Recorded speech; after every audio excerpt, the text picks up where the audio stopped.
You know, there's an architecture to your life, a kind of invisible blueprint that dictates your success, your failures, even your wealth. Now, most people go through their entire lives thinking this blueprint is drawn by someone else, by outside forces. They are dead wrong. It's drawn by you, and you alone. I want you to really stop and think about that question. I mean, seriously consider it. Because the answer you give yourself, that's where you'll find the difference between a life of real power and a life of, well, quiet desperation. It's the line between being the agent of your own destiny and being just a passenger, constantly reacting to things you feel you have absolutely no control over. And this is unspoken rules. This is what we do here. We find that invisible psychological wiring that dictates your reality, and we drag it out into the light. Now, let's be clear. These aren't going to be comfortable little platitudes. These are the cold, hard, operating principles of human behavior that most people are just too afraid to look at. So, let's begin. We're going to start with the most insidious structure of all, the prison you don't even know you're in. It's a prison built not with steel bars, but with comforting excuses, and honestly, some pretty seductive blame. It's a psychological fortress that you, yes you, actively defend every single day. Okay, so back in 1954, a psychologist named Julian Rotter, he identified what you could call the master switch for human agency. He called it the locus of control. Think of it like a spectrum that defines where you believe power really comes from. Is it internal, coming from inside you, or is it external, in the hands of fate or luck or other people? This isn't just some personality quirk, okay? This is the fundamental operating system running every single decision you make. So look at these two columns. Which one sounds more like the voice inside your own head? Does that external mindset feel familiar? You know, the belief that life is basically a lottery, that you're just a passenger along for the ride, and that everything that happens is because of forces way beyond your control. Or is it the internal mindset, the one that sees life as a vehicle where you are the driver, where your choices, your skills, your efforts, they are what shape your destiny? Be honest with yourself right now. Which one is it? Now, for anyone who defaults to that external locus of control, there's a really powerful psychological mechanism at work. It's called this self-serving bias. I want you to think of this as your ego's personal defense attorney. Its one and only job is to protect your self-esteem by taking all the credit for the wins and outsourcing all the blame for the losses. And this is exactly how it shows up in real life. You get an A on a test, and it's because I'm smart. You get a D, and suddenly the professor is totally unfair. Your investment pays off, you're a market genius. It tanks, and the whole economy is rigged. See how that works? This isn't just a bad habit. It's a cognitive distortion that literally stops you from learning and growing, because it creates a little bubble reality where you are never, ever at fault. But this brings up a huge paradox, doesn't it? If the system is so rigged, why do so many people defend it? Well, system justification theory explains this. As humans, we have this deep, primal need for the world to feel stable and orderly and fair. And this need can be so powerful that we will actively defend and legitimize the existing system, even if it's the very system that's holding us back. Just let that sink in for a second.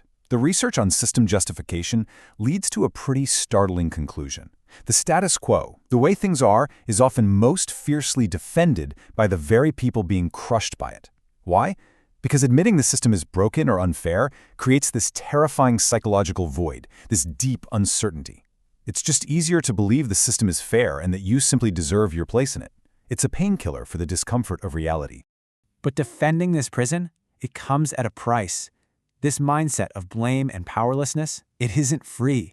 It extracts a heavy, heavy toll from your life, from your health, and yeah, from your bank account. And I'm not talking about some philosophical cost here. I mean a real, tangible, measurable price that you pay every single day for choosing to be the passenger instead of the driver. Let's actually look at the data. The numbers just don't lie. Economic research on this is crystal clear. If you look at the poorest households, the ones with an internal locus of control, the ones who believe they are in charge, they accumulate 40 to 60% more wealth than their neighbors with an external mindset. That is not a rounding error. That is a life-changing difference, and it's determined not by circumstance, but by belief. And the cost goes way beyond just wealth. The damage cascades. People with an external mindset, they save less, because why would you plan for a future you don't think you can control? They're less likely to own stocks or other assets because they see the markets as just pure luck. This mindset stifles growth, and as the research clearly shows, it's strongly correlated with higher rates of chronic stress and depression. It's a whole cascade of negative outcomes, and it all stems from that one single core belief of powerlessness. And this cascade ends in a state of behavioral paralysis. It's called learned helplessness. After enough perceived failures, after enough times where your effort didn't seem to make a difference, the brain learns a truly devastating lesson. Nothing I do matters. And so the person just stops trying. Completely. They won't even walk out of an open cage door because they've been conditioned to believe all doors are locked. This is the silent killer of all growth. Okay, enough about the prison. Enough about the cost. It's time to talk about the escape. It's time to talk about how you build, how you architect a life of agency and power and real control. This might be the most important sentence in this entire explainer. Helplessness is not your default state. It is a learned behavior. And listen, anything that can be learned can be unlearned. Power is not some gift that's just handed out to a lucky few. It is a skill, it is a mindset, and it can be cultivated. And the results of cultivating this kind of power? They're profound. Research consistently shows that people with an internal locus of control aren't just wealthier. They're more motivated, they're physically healthier, they're more emotionally stable, they become voracious learners because they see knowledge as a tool for control, they're more confident, more independent because their validation comes from within, not from what other people think. So how do you actually make the shift? Well, it takes more than just a belief. It requires a code, an operational protocol for your life that is completely non-negotiable. And it's called extreme ownership. Now, this principle was forged in literally the most demanding environment on Earth, the battlefields of Iraq. A former Navy SEAL commander, Jocko Willink, he realized that on a high-stakes mission, there is zero room for blame. The leader and every single person on the team has to own everything in their world. No excuses, only outcomes. So here's the code, broken down into a protocol you can use. Step 1. Acknowledge that you are the leader of your life. Success or failure, it starts with you. 2. Analyze your world and take total ownership of every single thing that affects your mission. Your finances, your career, your health, no exceptions. 3. Execute. Don't complain about problems, solve them. And 4. Lead. The discipline to apply this code starts with leading yourself, every single day. So we've laid out the two blueprints, two completely different psychological architectures that lead to two completely different lives. One is a prison of blame. The other is a kingdom of your own making. And now we get to the final question. Is it your circumstances? Is it your boss, the economy, your past? Or is it you? Who is holding the pen? There really is no middle ground here. There are only these two paths, and the choice you make defines your entire reality. So the only question left is, will you continue to defend the very prison that holds you captive? Or will you commit, right now, to seeing reality as it truly is?